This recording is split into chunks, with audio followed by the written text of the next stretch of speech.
Car chases are dangerous and unpredictable. Viewer discretion advised. Okay, we have breaking news. This is out of the Newhall Pass. A semi-truck, believe it or not, stolen. And we have, I believe, CHP behind this. And we're going to go up to Desmond Shaw to find out more about what's happening here. Des? Well, here we go, Pat. I have a feeling this one could go on for a while because we understand that this actually originated in Bakersfield with this truck now that has come over the Grapevine through the Santa Clarita Valley, and now we are southbound on the 5 making our way through Arleta towards the 170. Here is the truck right here. You see CHP that are behind this one. So it's already transferred through several different divisions of the CHP, and it sounds like this was taken while someone was filling up the gas tank on this huge truck. So it's one of these semis. It carries one of the containers here, maybe like something you might see coming to or from the ports. Obviously not capable of very high speeds, but going pretty fast for a truck like this to be getting up to 75 miles an hour. Obviously not designed for that. Not sure what that is that's flapping off of the back of it. But we got a pursuit, and southbound on the 5, we'll see what they do here. Getting into the middle of the freeway, coming up to the junction of the 5 and the 170. Pat, Chauncey, Mike. And Desmond, we understand you said they were filling up at a gas station. This all starting in Bakersfield. And this semi, I don't know if we can zoom in and see the letters on the back of that, or maybe a company or something. It looks, see, what does that say? Can you get a quick, clear? Sorry, Chauncey, I was getting some new information here. Apparently, this truck was being followed by the victim of everything that got perpetrated here. So that is how CHP came into being involved in this pursuit now. What is this that is flapping off of the back? It looks like something got attached there to the very back of the truck. Might be a plastic bag or something like that. But yeah, it's what are we going to do with one of these trucks? I mean, they can go, as we know, a very, very long distance, depending on just how much gas, was in the truck, how much they were able to get in the truck before it was taken. I mean, we could easily head down to the Mexican border if they want. And we certainly know they're not going to try a pit maneuver on something that big. You know what's interesting, Des? You said the victim was following the truck and was able to give information to police. You mean following in a vehicle? Do we know that they jumped in another car, or how did that happen? I haven't gotten that information yet. That is a pretty good question. I mean, this is fairly unique, because usually when we see semis, you see them, they've got 2 containers or they just have one large trailer. This one's kind of configured a little bit strange in that, we just have one container in the back and you kind of have a gap in the middle, and then you've got, the letters on the side of the truck as well. So it may have easily been the situation where the truck's not going very fast. Maybe he saw them get on the freeway, and if he had, a friend in the area and was able to go hitch a ride with them to follow the vehicle while they got a hold of CHP, I'm guessing maybe, it was a situation like that. But hopefully, CHP will be able to get us some more concrete information on that soon. All right, Desmond, it looks like those letters CMA, CGM. Mike Rogers, do you have any information on this? Yeah, so I was just looking that up, and this is maybe how they were able to follow this vehicle. That's an LAPD airship that they have finally gotten overhead to be able to track this. CMA, CGM is a logistics company, and when you go to their website, the first thing you can do is track the inventory. So it is very possible that there may be a GPS system in this. We've also dealt with stolen big rigs before where the big rig itself has a GPS system in it. So it may not necessarily have been a situation where the victim was following, but they may have had a GPS tracker on here, either in the semi itself or that container, and they were able to track that way and get units behind it. And again, this did start, we believe, stolen out of the Bakersfield area. It did sound like, when I was listening to the radio traffic, that at least the LA CHP units got involved with it on the 14 freeway as it was coming down. So again, stolen big rigs probably had a GPS on it, or that container that it is carrying, that CMA CGM container, which is owned by a logistics company. The goods inside of it may have also had a tracker in them. And the interesting thing too, well, just it probably is a fact.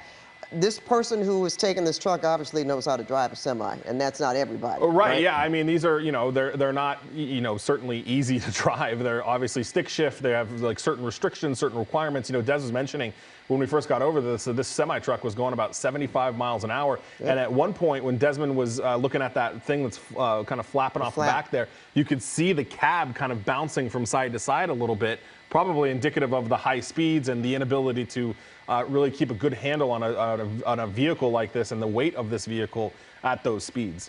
So, and we can say that CHP has been on this from the beginning, since it has gone from Bakersfield on the freeways. Well, that's what I'm trying to sort that out right now. So we know that CHP knows it was stolen from Bakersfield, and we're trying to piece together exactly when they found it and got behind it. Mm-hmm. From what I was listening to on the CHP radios, it sounds like it was on the 14 freeway, because I heard a couple of units. They ran the plate a couple of times to verify it. So to me, it sounds like they picked it up on the 14 freeway, ran the plates, verified that it was the stolen tractor trailer that they were looking for, and got into pursuit with it. And you see that light from the LAPD helicopter. CHP had a pretty tough time trying to get a helicopter involved in this. This is actually the second pursuit, Des, and correct me if I'm wrong, that CHP has not had their own helicopter on it. So I don't know if they've got some maintenance issues going on down there, but they requested the LA Sheriff's Department helicopter. They didn't have one available, and now we're finally seeing the LAPD. I believe this is Air 16 that is with this.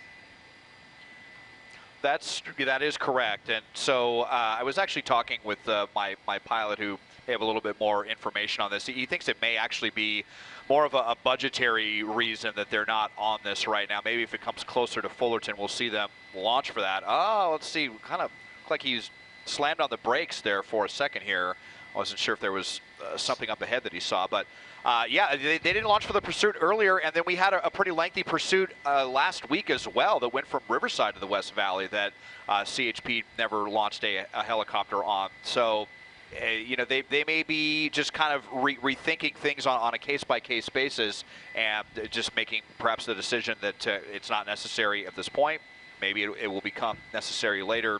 I did want to speak to what, you know, Mike was and what Pat was saying about how this person, you know, obviously knows how to drive a truck. And I mean, well, we'll see, because they have been on the freeway the whole time. Obviously, keeping this truck in a straight line is going to be a lot easier than, you know, if the suspect tries to get off the freeway, take one of those wide turns. This thing is going to handle very weird. It's going to turn very widely. You know, that could be a lot more problematic. So if they get off the freeway, then we certainly hope that this suspect knows how to drive this vehicle, or it could end very badly. I mean, this is, you know, especially with the way that this thing is loaded, with all the weight in the rear like this. I mean, you could fishtail, lose control really, really easily with a vehicle like this. But so far, keeping it straight and level, well, and wobbling a little bit there, actually. So maybe already having some issues, already kind of questioning what we were thinking. Does the suspect actually know what they're doing? It's really wobbling, Des. Look at that. You know, you almost want to think that something has happened to a tire. Well, now it's stopped. You don't think they were doing that on purpose, do you? Or it might have something to do with this, whatever is flapping on the back that you called out, Desmond. Well, that was supposed to, is that still there? I'm sorry. What? Yeah. Yeah, I can't tell if anything is wrong with the with the tires at this point, but you know, who knows what's going on in the cab of that vehicle. My guess, though, is that, you know, as we've seen a lot of times with these stolen semi pursuits, a lot of times a spike strip is the best way to disable a vehicle like this. Now, it could still go on for quite some time. Covered a pretty notorious pursuit that went on for, I think, 4 or 5 hours with a bunch of the tires that got spiked, and that vehicle just kept on going like the Energizer Bunny. But then there was another time when they used a spike strip on a semi, and that vehicle actually came to a stop pretty quickly. So we'll see if there's going to be any serious attempt to stop this vehicle. That's going to be my guess as to how they're going to do it. And you know what, Mike? That's the first thing I thought, that maybe a strip had been laid down that we didn't see when the truck started wobbling like that. And really, that's going to be their only option. Des mentioned that really long pursuit where that guy was in there for, I think, like 5 or 6 hours during that chase, spiked all his tires, and then he didn't come out for another 6 hours. He stayed in the car, or in the cab, and refused to get out. You know, Orlando on our assignment desk was getting some information for us that this truck was actually stolen while somebody was filling up their gas, while putting gas in it in Bakersfield. So, you know, I think Des mentioned that earlier too, but that is obviously going to be an issue here is that this truck has a full tank of gas, because that's when it was stolen while it was getting gas. So that's not going to be good either. You know, a lot of our Twitter friends like to talk about, well, don't talk about the fuel in the truck. Right. Hey, this is actually happening, folks. We do know that the truck was getting some fuel, as it were, at a gas station before it was actually stolen. Yep. So, and you know, the other issue here, we don't know who this person is or why they would steal a semi-truck in the first place, and what the purpose is, if they would, you know, try to get away. Were they in a vehicle when they came to the gas station and stole this semi-truck? Those are questions I'd like to know. Did they just walk up on this thing? You know, we don't know that right now, obviously, but very interesting. Yeah, and you know, if it's a gas station, hopefully that there are security cameras at the gas station, and hopefully they witness this person. Whoa, boy. Oh, this could get bad really quick. Yep. Whoa. Wow. Pretty scary maneuver right there. If it would have been just a couple more feet, I feel like he could have flipped that truck over, because the ground was so uneven, though, as we're getting ready to make the transition here onto the eastbound 134. So this is the first deviation from the 5 freeway that we've seen here now, coming through the Glendale area, eastbound on the 134. Kind of an interesting last-second maneuver there. And I'm looking at the cars on the freeway, Des. I would really be concerned looking at this big semi-truck passing me like that, and even wobbling and making those sudden moves, as you pointed out. And this thing could be so, I mean, top-heavy that it could easily turn over if he just took a curve fast or took an exit a little faster than he was supposed to. And once again, we don't know if this suspect has driven a semi before, or has experience. Mike Rogers, you were talking about this earlier.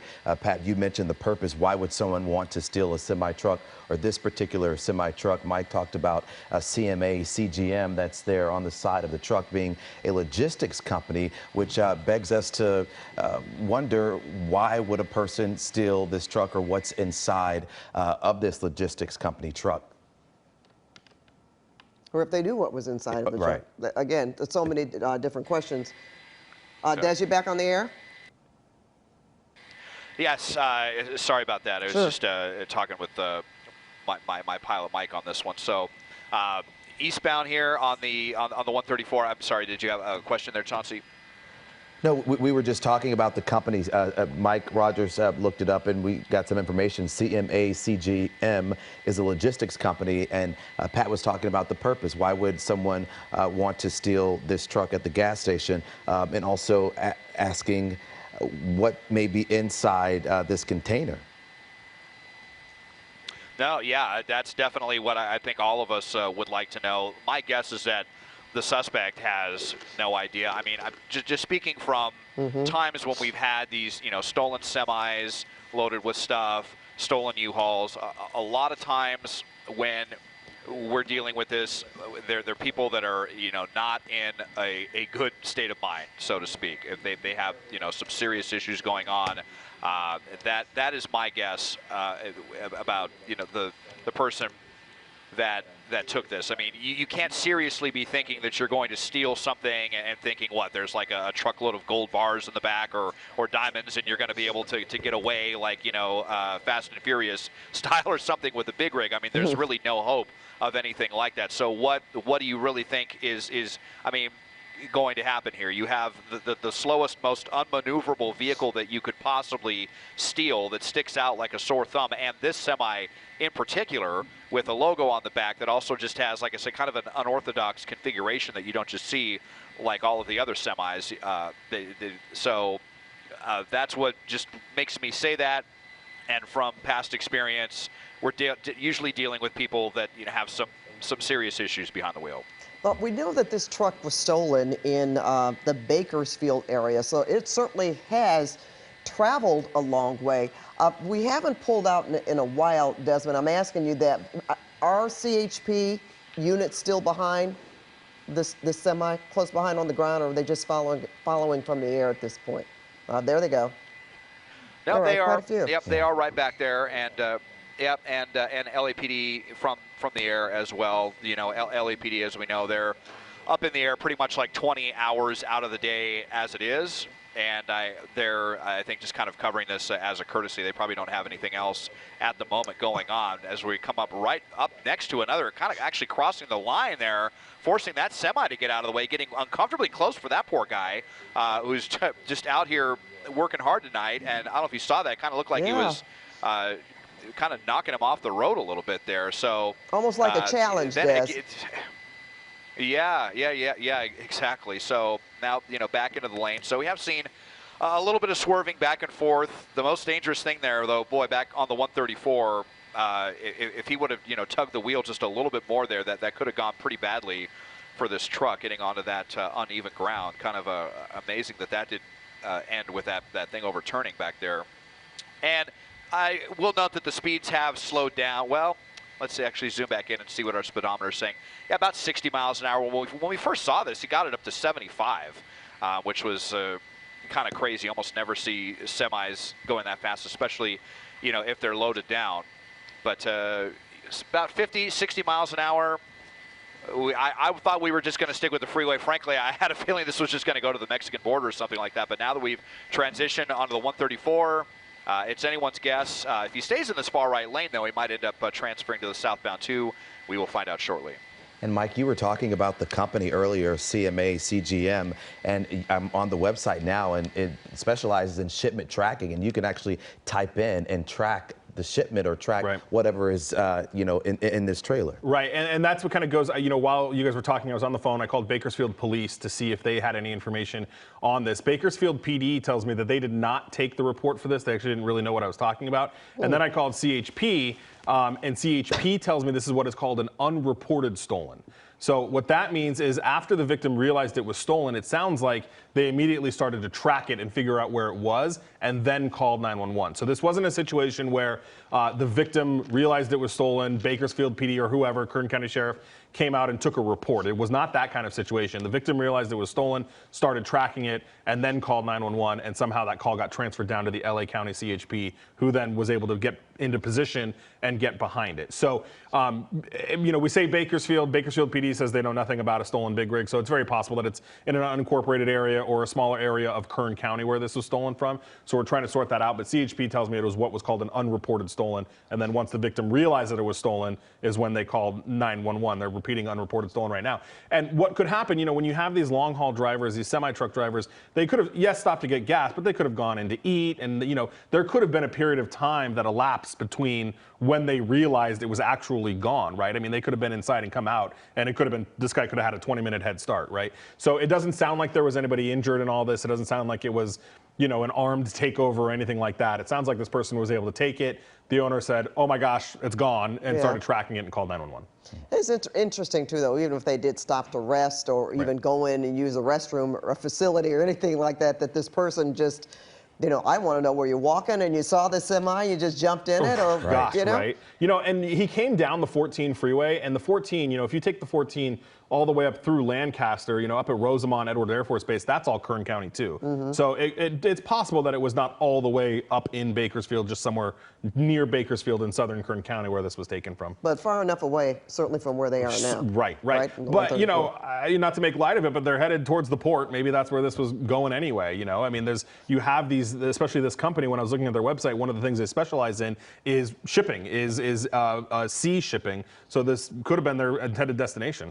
And Mike, I was going to ask, based on what you said, it sounded like that the semi-truck driver possibly could have used the shipment tracking information from this company that they used to track the semi. Right, and I mean, either that or, these semi-trucks are, a lot of these guys are independent owner-operators. A lot of these men and women that do these trucks are independent owner-operators. This is their livelihood, right? Yeah. So a lot of them take precautions against this type of thing by installing these GPS trackers, if that's in fact how they were able to do it. But that's not uncommon for these to happen, because that's all these people have sometimes is these tractor trailers to be able to facilitate their job. So if we're going by the premise, which is basically what we're doing now, because we don't know for sure, but if this is a container and they're heading toward the port, that would kind of lead me to think that they've thought about what they're doing as opposed to just being sort of off their I don't want to say off their rocker, but yeah, I will say that because Des alluded to that they might have some issues. But at this point, if they've made all that connection that, oh yeah, okay, this is a part of I've got a container back here and I'm going to drive down to the port. Yeah, I mean, we are eastbound 210, I think now, right? That is going a little bit away from the port, but still,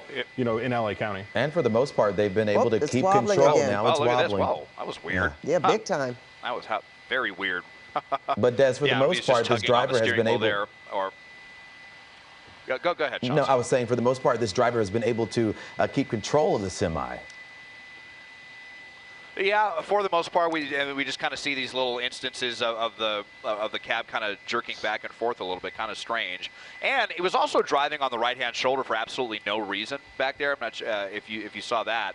That was very bizarre as well. I mean, what's the point? I mean, really, what's the point of any of this? But I mean, you're really just risking hitting something on the right-hand shoulder that could puncture one of the tires, or if you lose control and hit the embankment or something, then that's going to be that as well. So kind of strange why they were doing that. I just have to imagine. I haven't heard anything yet, but if we're going to see a spike strip or 2 or 3 in the offing coming up, it really seems like the perfect opportunity for that. I mean, we're actually, the speeds have fallen quite a bit. We're down to only about 30 miles an hour. CHP has a lot of time to set something like that up. I would imagine that they're coordinating something like that, but we have not heard about any of that yet. But yeah, definitely far away from the ports. If we were going to head down that way, it would definitely be a very roundabout way of getting there. But on the 210, maybe we're headed to Arizona now at this point. I mean, we made the eastbound turn. This vehicle, if it has enough gas in the tank, definitely capable of making that long haul. And Des, I did notice that the LAPD swapped out helicopters, and it looks like a sheriff's helicopter is headed for you as well. So I mean, that'll be the third helicopter that gets involved in this. But I haven't heard, and maybe you've heard differently, I haven't heard any mention of any spike strips or anything like that they would be trying to get in place for. Have you? Not yet. No, I have not. And but like I was just saying, it seemed like if ever there's an opportunity for something like that, this might be the opportunity. However, they're kind of in the middle of the roadway right now. I mean, it is just a lot of coordination, even if we are traveling at lower speeds, even with less traffic in the roadway. And there is definitely some jeopardy that CHP officers would be putting themselves in if that is the route that they want to go. Because if they're just going to play this until the driver decides that they want to stop or run out of gas, we could be going for a very, very long night and definitely into the wee hours of the morning. Okay, they just made a move there too. Did you see what he did? He just sort of like jerked to the next lane. It's not like he was avoiding anything. He just seemed to jerk the wheel. Yeah. Yeah, I mean, almost like a phantom spike strip or something. Like they saw something in the roadway that they didn't like, and then just kind of jerked it out of the way. But that's definitely a maneuver that this driver's got to be very careful with. It does, abrupt movement like that, and then it just kind of reverberates to the back of it. All right, we are going to be joining Stephen Colbert here on CBS. But if you would like to follow us in this chase, you can turn to KCAL Channel 9 News. Thank you so much. And we are live on KCAL on Channel 9. We're following a pursuit. I wouldn't necessarily call it a high-speed pursuit. This is a stolen semi-truck that has been driving for miles and miles now. In fact, we believe that it was stolen out of Bakersfield, but that may not be necessarily the case. However, we know it was stolen out of Kern County.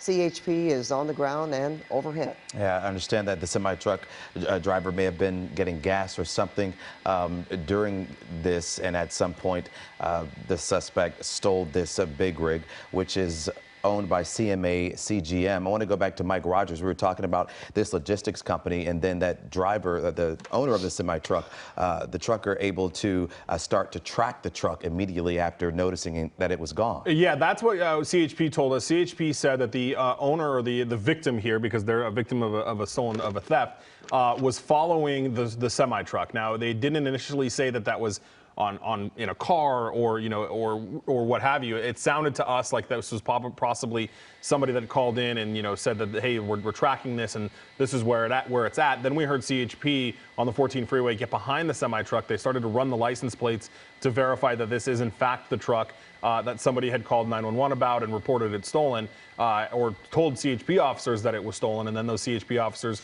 attempted to pull the truck over, and they called it a failure to yield, which means it did not pull over. And we've been going ever since. We've been southbound the 14, southbound the 5, and now eastbound. Well, I guess we went eastbound the 134, and now eastbound on the 210. As CHP continues to chase this, there's an LAPD helicopter overhead, and this guy it's a truck that is going to be problematic for the CHP to be able to bring to an end. We've talked about spike strips. They've used that in the past. The problem is they have so many tires on these big rigs. You have to be so deliberate with spike strips. We've talked about how difficult spike strips can be on the freeway. There's a lot of wiggle room for the suspect to drive around them. It's hard to get in front of them. There's other cars on the road. So there are a lot of challenges with trying to bring a truck like this to an end, to a pursuit like this to an end. Of course, they're never going to, do a pit maneuver or on a big rig like this, but all to say it could be pretty difficult. Okay, why is it so dark out there nowadays? Did the chopper stop with the night sun, or? Okay, I see it trying to come back into view, but did that strike you too, Mike? It looked like all of a sudden we couldn't see anything. We've got a little cloud layer here that we're just passing by, this kind of funky little cloud layer right around the 210 freeway, but it should be improving shortly as I walk out the window. By the time we get to the 605, it looks like it's going to be a lot more clear. So, and then, LAPD, they're down pretty low on this, so they're probably trying to, get around these clouds as well. There's their spotlight. They've got it back on. I think they just first. So speeds have picked back up a little bit, though. We got back up to 70 miles an hour, but still driver is and kind of moving the truck around. So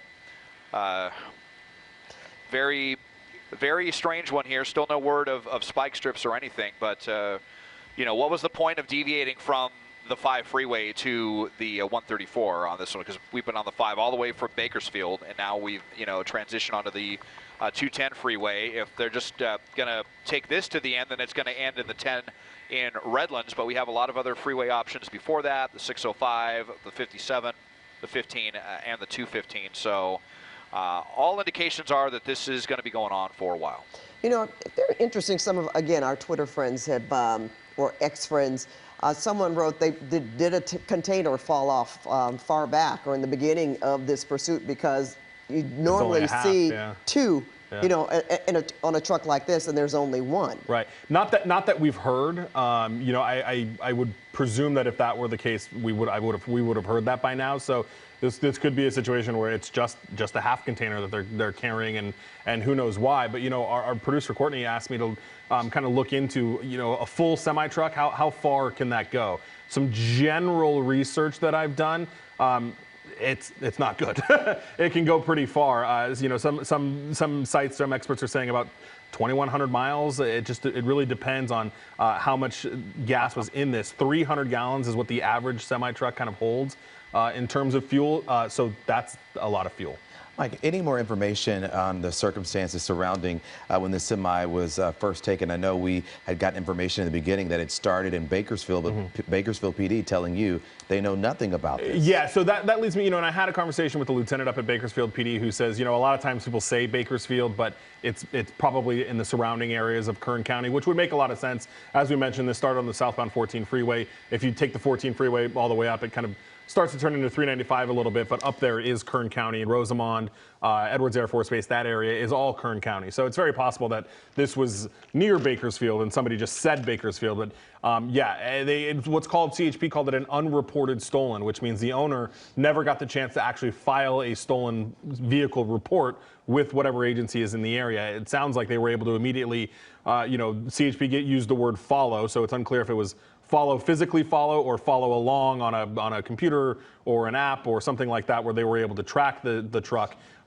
and they began, CHP sounds like they may want to get a little bit more serious about this. I don't want to give away too much, but they are starting to talk about some stuff. So we'll have to see if that takes place soon. I wonder if they know it, because all of a sudden they start speeding up a little bit. Yeah, we're back into the 70s now. Yeah, they're driving a little faster.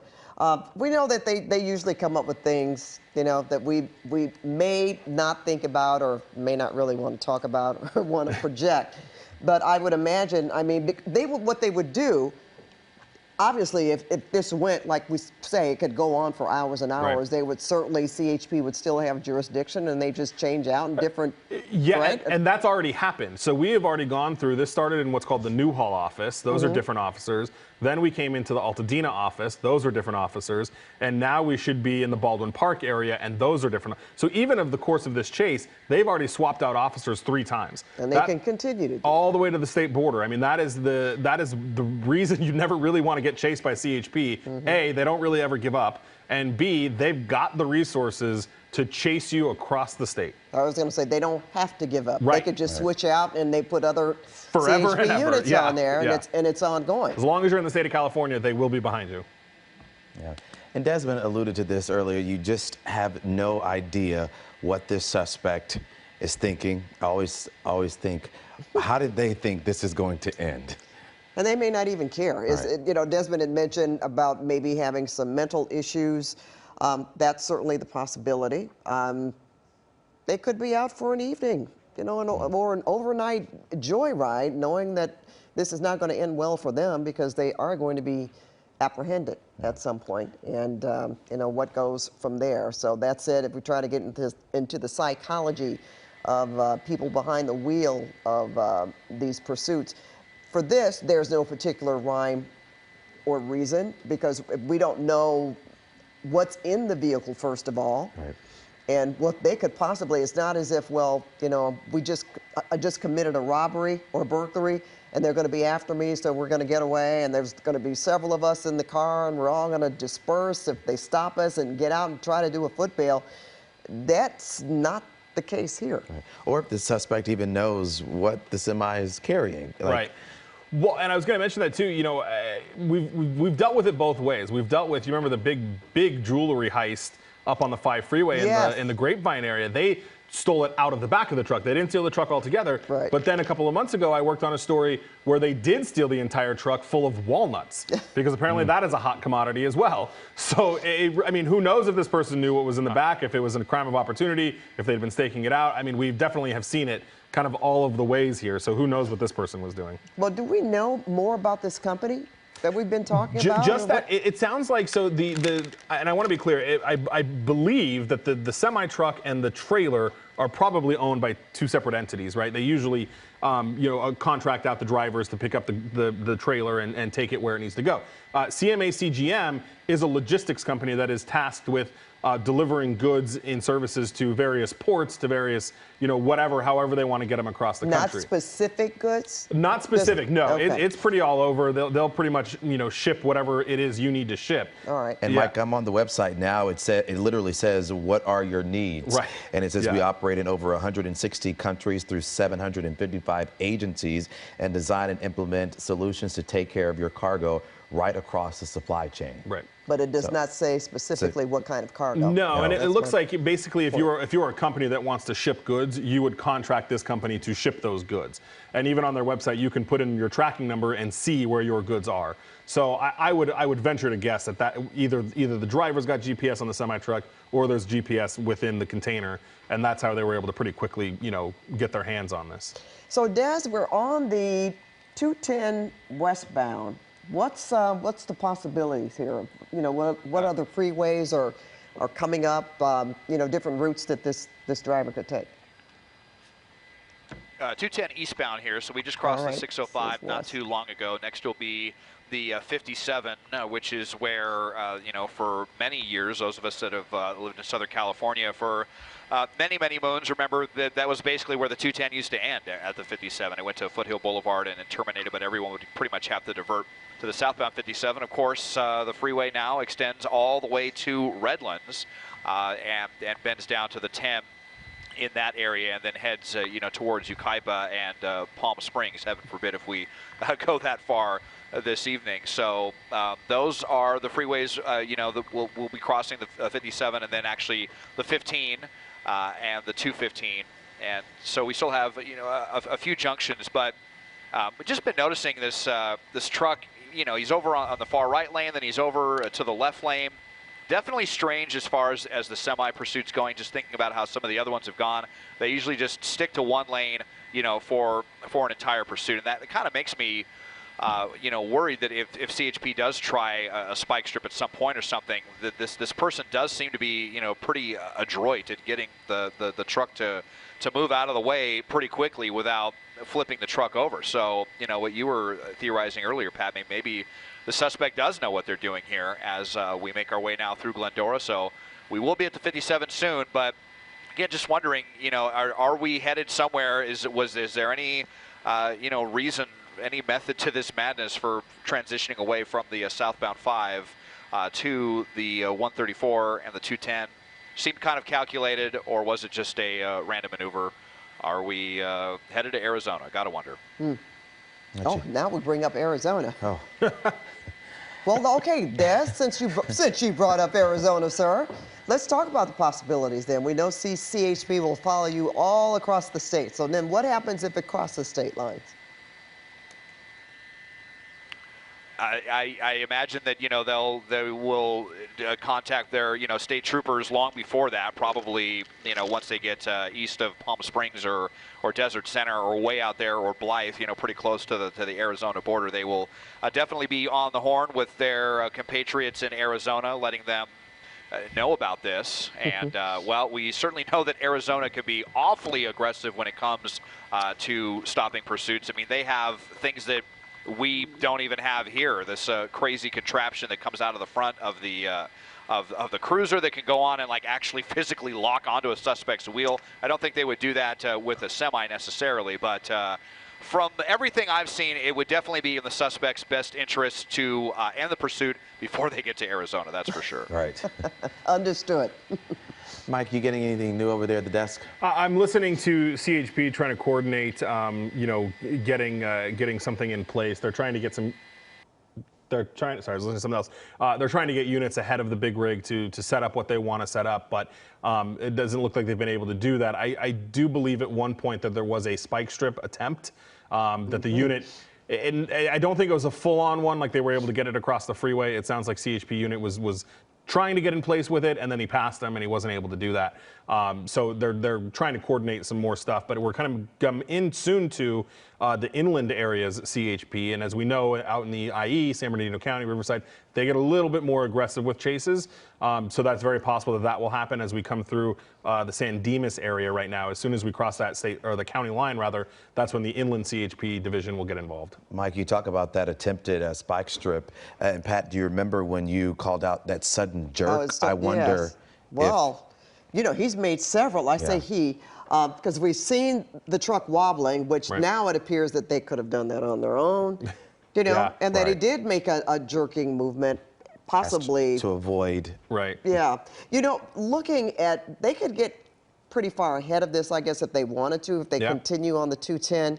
The problem is, I guess, Mike, but maybe this would be less of a problem if they could see the officers actually with the spike strips, because that's what they normally do. They notice that they are there. Right, and swerve. And try to swerve to avoid. Last minute, and that's what's hard with the freeway. The freeway is so wide. Those spike strips are never going to make it all the way across to be able to effectively do that. Now, the only thing you could hope is that with a big rig, he turns the wheel left. It's going to take a minute for all 18 or however many tires to get left, so maybe you'll catch the back few or something like that. But, I want to show you some video, Pat. Actually, one of our photographers was on the ground coming back, Lori Fernandez, coming back from the mountain line, and she actually saw the big rig coming at her from the opposite side of the freeway on the 210 freeway. So I think there's the video from Lori as the big rig came down, and you can see it's moving at a nice clip. I mean, you've got the three CHP units back there following that big rig. So that's what drivers are seeing as they're going down the freeway, going home, wherever they're going.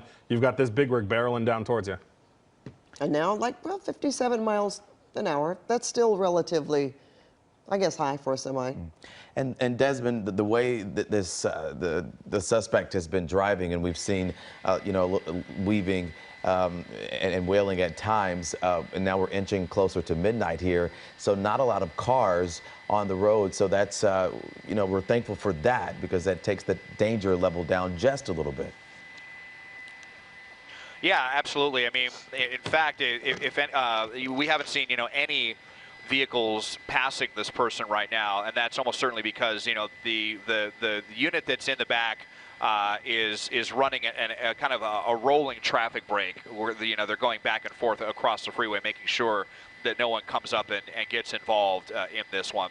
So that's why we haven't seen, you know, anyone passing the suspect right now. Sometimes they'll also hold on ramps when they get close, especially you know, if the suspect's on the right side of the road, as they have kind of had a tendency to do, where they'll hold the on ramp to make sure that no one, you know, gets in ahead and interacts with this person in any way. I mean, we saw earlier they kind of looked like he was almost like looking like he was trying to run that other semi off the road. Look at the last second, kind of cutting right there as well. You know, getting kind of close behind that guy as well. So yeah, definitely kind of weird that there is, even though, you know, we are in a big vehicle, we're not going 100 miles an hour, there is kind of a weird level of aggression with this suspect here. You know, we're showing some video taken earlier, Des, of the driver wobbling the truck, and I think we could probably determine at this point that they were doing it on their own, and it wasn't necessarily because making contact with a spike strip or something, or even something on the ground, because we've seen this more than once.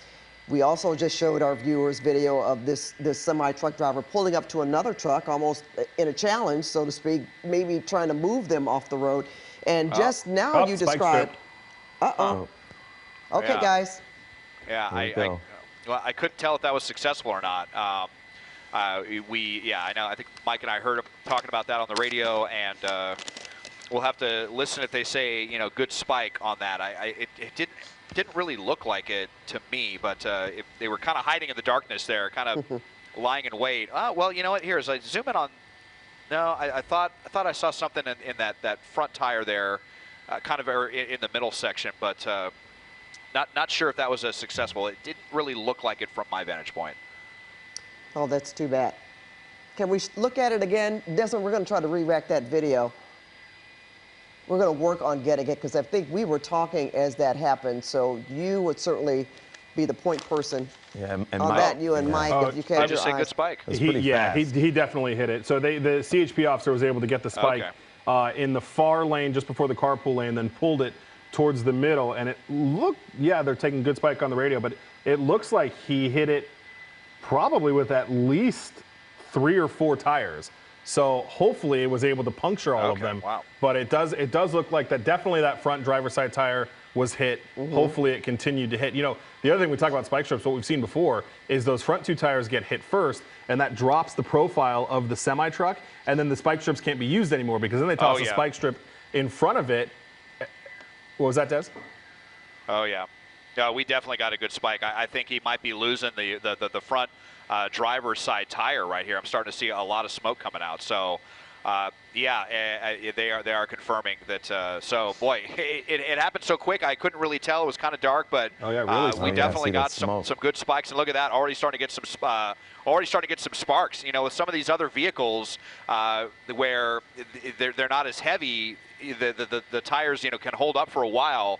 But this tire seems to be giving out very, very quickly. So things are really going to get interesting. Might get dangerous for this driver. I mean, we've seen semis catch on fire when they try to continue to press this before. We covered one north of the Newhall Pass that it ended up turning into a vehicle, it being engulfed in flames. There goes all the rubber. So now we're, and now we're basically down to the rim, and that's probably going to melt pretty quickly as well. But still, this suspect not showing any interest in stopping, still keeping it above 50 miles an hour. How much longer can this continue? You know, I'm trying to. I don't see any more sparks. Do you? Yes, just a little bit. Where? Is that a spark? Oh, now I can see it underneath the. We still got some here. Now I can see it underneath. Do you know if anything happened in the back of the cab, or is it just the front of the truck?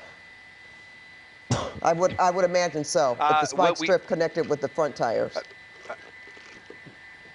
We know that they're saying that they confirmed that both front tires are no good. So that is pretty dangerous now. We've got, no tires in the front to steer this thing.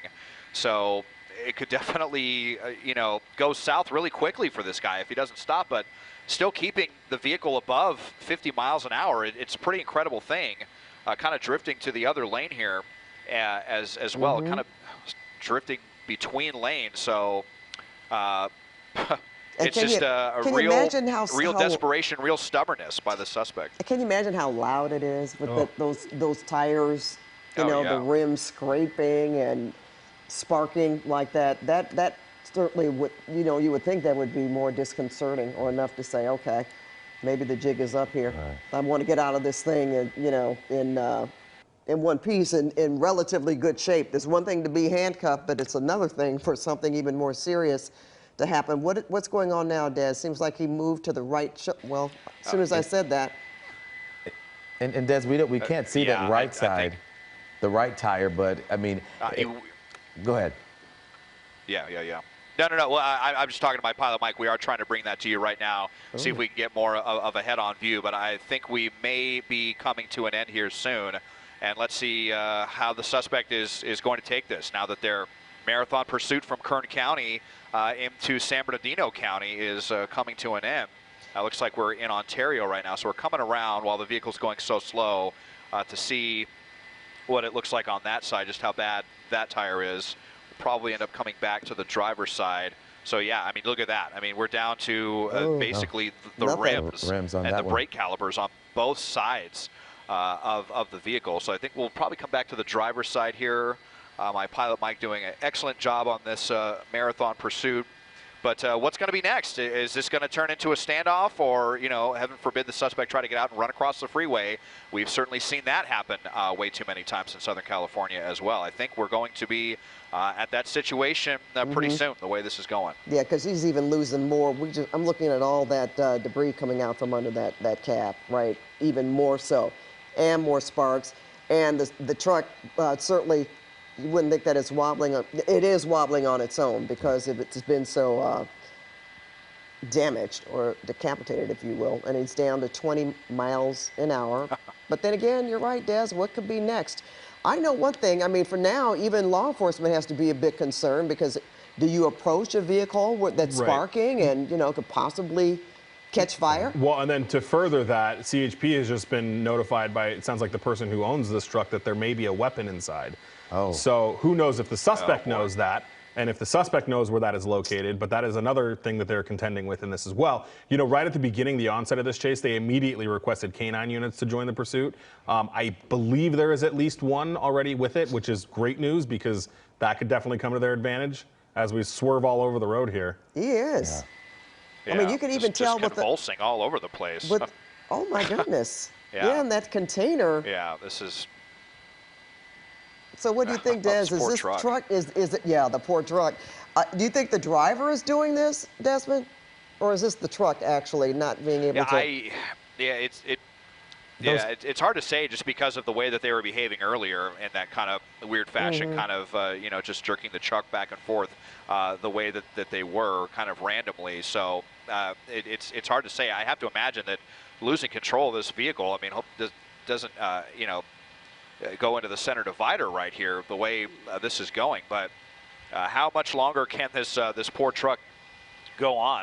Hopefully not doing any serious engine damage or anything to this truck. I mean, the owner is definitely, I'm sure, extremely concerned about the outcome of their vehicle and how this is all going to shake out and what kind of repairs they're going to make, and hopefully the truck ends up intact. So you can see, I'm hearing them just say, hey guys, stay back a little bit, because they don't know what's going to happen.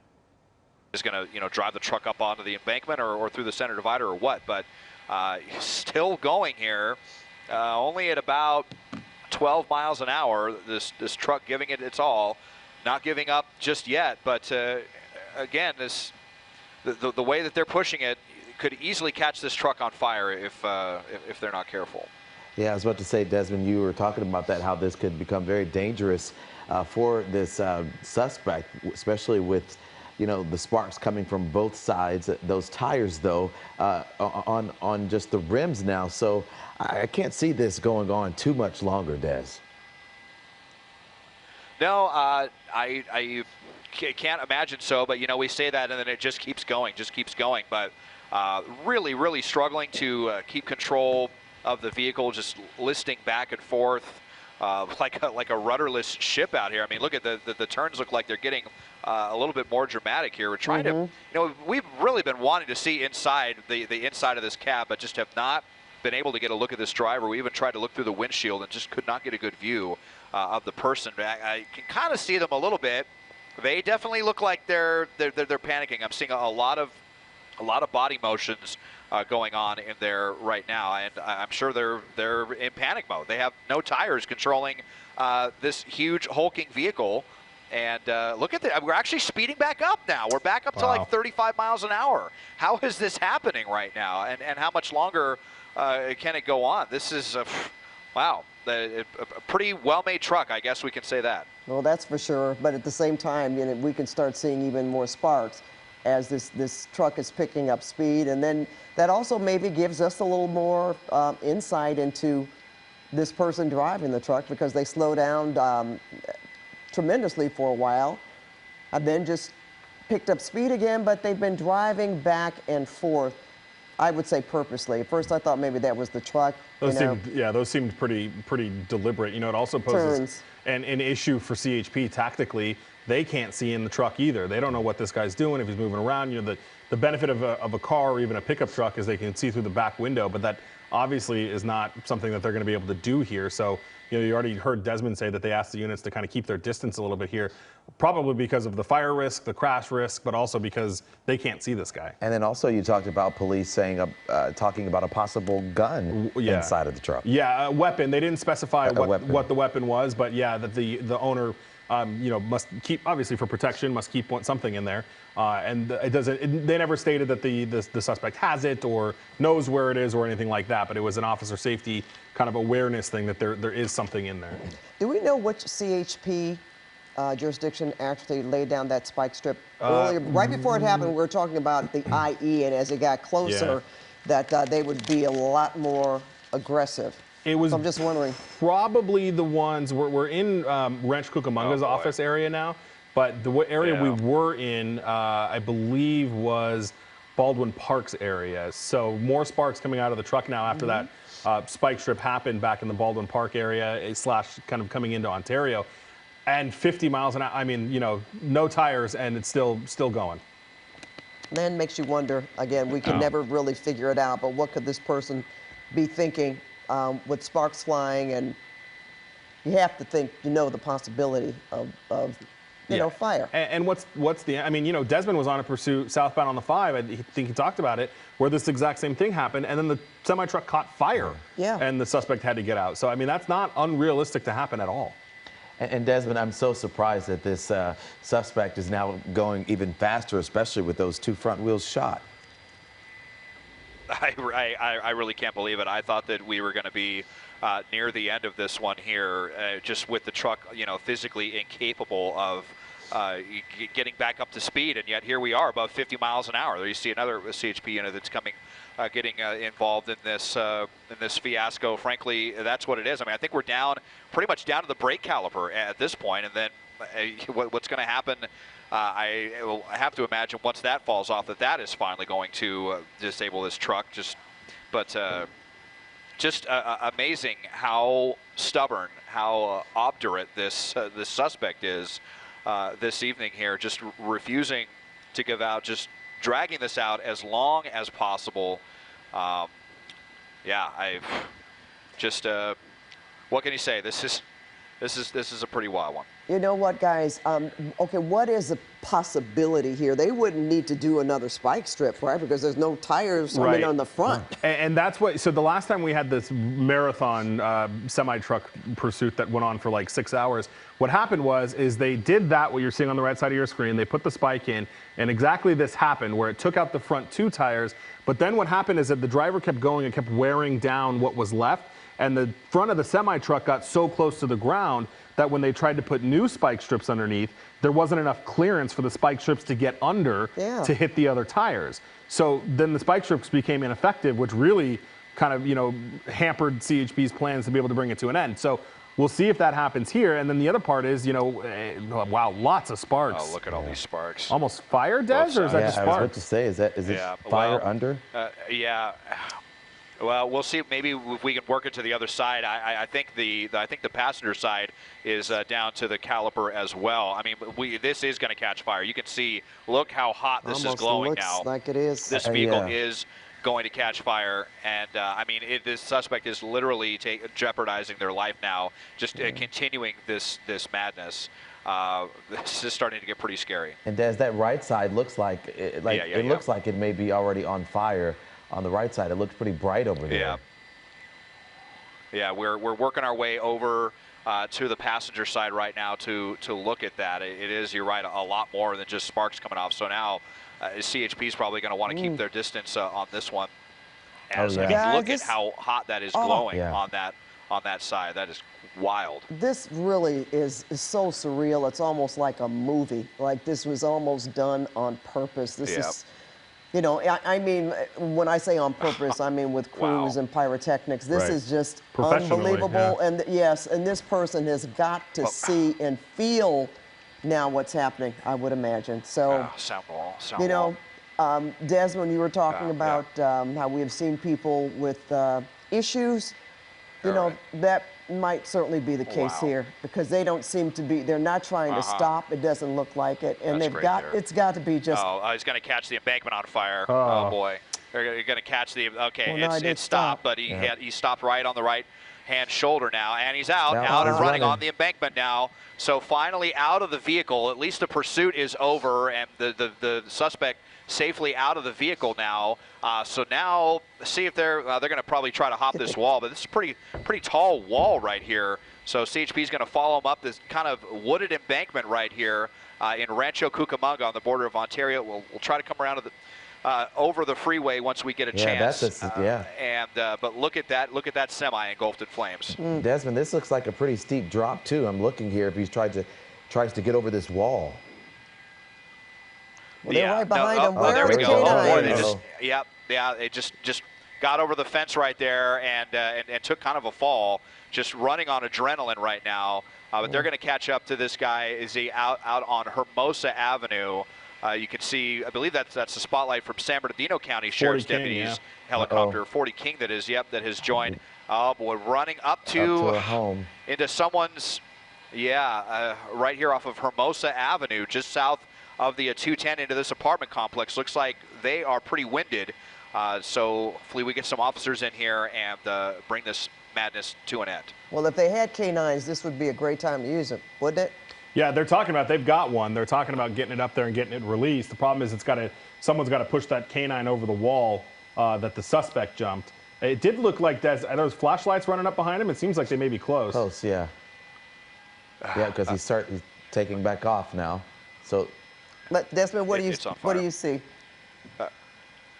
Well, we're just have to cede this airspace to the authorities.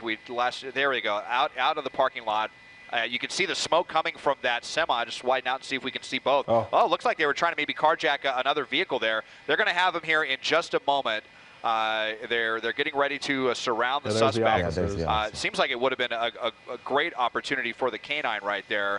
But coming around, but there's going to be another officer is probably going to meet him here on the other side of this driveway, just trying to catch up to this guy still out here running. We saw it looked like they were trying to get into vehicles. They've got they've got a taser trained on this guy right behind the house there. They're going to get him into custody right here. It looks like right behind this condo complex. Wow. Yeah, we can see a struggle. Looks like they do have them, Desmond. I certainly would like to know once we find out just, what is happening with that truck. Right, and the fire there on the side. Let's go ahead and widen out. Yeah, we'll widen out and find that truck for you here. So that is just off of Hermosa Avenue, this area that we're talking about. Now the suspect is in custody. Let's take a look at what is left over of this big rig, and I'm sure the owner of this truck is just besides themselves right now. I really hope that they have good insurance, because this is obviously going to be a total loss, and this is someone's livelihood now that just went up in flames because some suspect, for whatever reason, decided they needed to go on a marathon pursuit and take it as far as it could physically go before the truck burst into flames, coming from Bakersfield and ending in Rancho Cucamonga. Truly, and then jumping over that wall there, possibly also taking his life into account, because he could have fell the wrong way. Ooh. And that would have been something different. Mike, what do you see? No, it looked like there was a little pop out of that. Yeah, it was probably just hit the fuel tank, I imagine. Yeah. Desmond, it seemed like that the officer may have tased that suspect just as he was turning that corner, and that might be how they got him to stop right there. Yeah, I think they were just about caught up with the suspect, and at that point you could see that they had the taser ready. I imagine that they deployed it right there just to bring it to a conclusion without any further incident. That person is in custody. Obviously, now we're focused, though, on the vehicle and just, how serious this fire is going to get.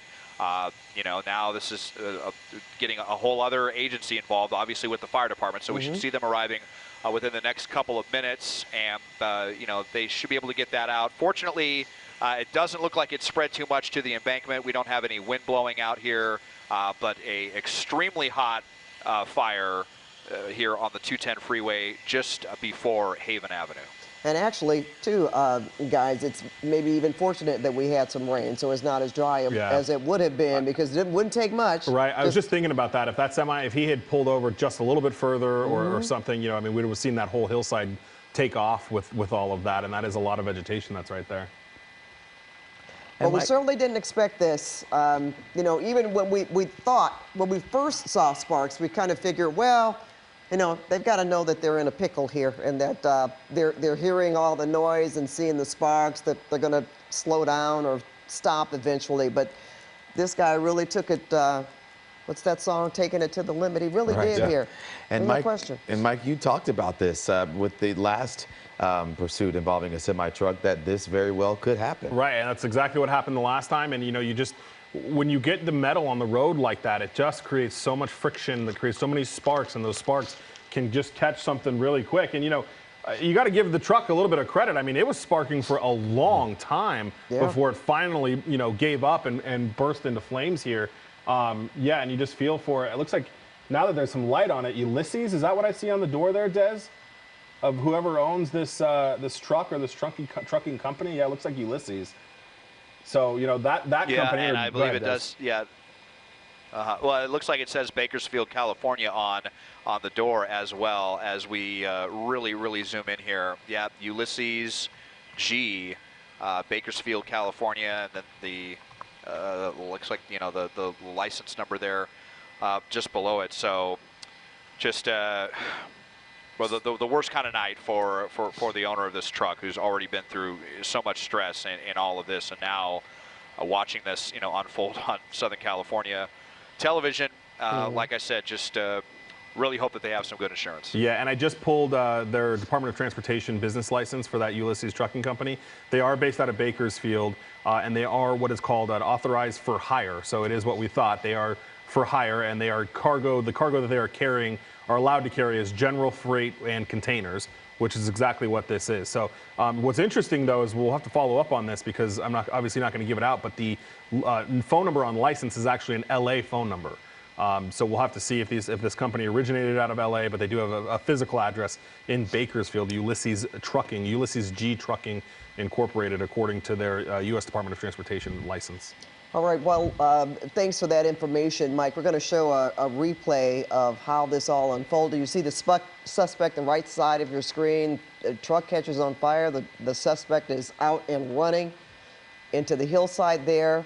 It's pretty dark, but you will see him eventually coming to a drop-off, a pretty significant drop-off, there he is, and he is going to make it.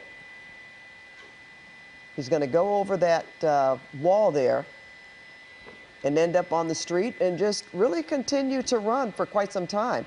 And must say again that the neighbors in the area, because we did see this suspect try to get into, well, it's certainly at a apartment complex or some homes there. I mean, they have to be There's the fire department. Interrupted from their sleep. Yeah, the fire department has just arrived. But as you can see there with that picture, he's still running well before officers catch up to him. But again, if you're a neighbor, a resident there, if you were asleep, you aren't anymore. Especially if you live in this particular complex, or even that unit or whatever that he when he went under the awning and then goes around this building, and it's, but those you're hearing officers, all the noise. right? You got helicopters overhead. Yeah. This truck is on fire. Probably heard the screeching tires. And to think you could probably see the light from the flames and thinking, what in the world is going on at midnight in my neighborhood here? Yeah, and definitely the smoke. So, Mike, in these situations, and you talk about strategy once the fire department gets on scene. Right. Yeah, the fire department actually, the reason it took them so long is they had to come up wrong way on the freeway because of the traffic and trying to maneuver through that. Now, in theory, this would just be a straight water situation. They'll be able to get some water on it and hopefully put it out. If it's stubborn, they may have to use foam, depending on if there's fuel burning or what have you, especially since you're near an engine compartment. But you see I believe that's Ontario Fire, or Rancho Cucamonga Fire, I think maybe San Bernardino County, that contracts with Rancho Cucamonga there. But they're on scene now, and they're getting these lines out from the engine here to hopefully get some water on that, and hopefully this is done and over soon. And as we mentioned, though, unfortunately, that truck is going to be an absolute complete loss, and whoever was driving this is stuck on the side of the road in Kern County somewhere, after their truck got stolen. And if they're watching this, then they see what's happened, right. And that just got to be really and the other thing our producer heartbreaking for them. Right. The other thing our producer just pointed out is when you have semi-fires like this, when it is completely destroyed like this, a lot of the material begins to stick to the freeway, and it takes them much, much longer to be able to clean up the freeway and get this semi-truck off. We've seen them on the 5 freeway, Des, right in the Grapevine, where it takes them hours and hours to clean up semi-fires. And tell us again, Mike. Yeah, absolutely. Oh, the freeway, Des, where are we again? We're on the 210 near the Haven exit on this eastbound 210. So okay. The Rancho Cucamonga area, not too far away from Interstate 15. Fortunately, for LA drivers, this is happening, into the overnight hours, and this hopefully, won't be affecting the morning commute at all. It's also on the eastbound side, and all the morning traffic is on the westbound side. So at least, there is that modicum of good news for LA drivers, worried about how this could affect the morning drive. And, I mentioned that, Desmond, because we wanted to make sure our viewers tune in at 4 a.m. to KCAL News and certainly pay attention to the traffic reports. But we were just wondering if some of that material left from that truck could still be on the road. I mean, even in just a few hours from now, if it could be burned into the cement. I guess we'll have to find that out maybe momentarily here.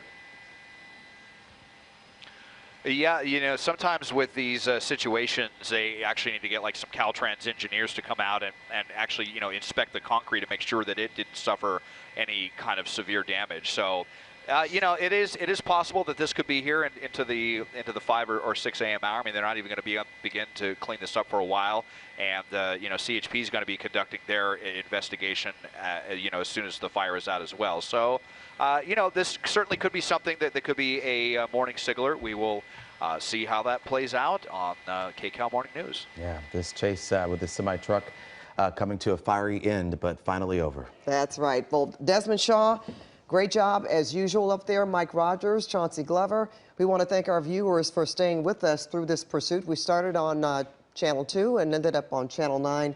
We're going to bid you all a good night, return you to regular programming, but make sure you tune in to KCAL News Mornings beginning at 4 a.m. for the latest on this incident and, of course, on the traffic situation.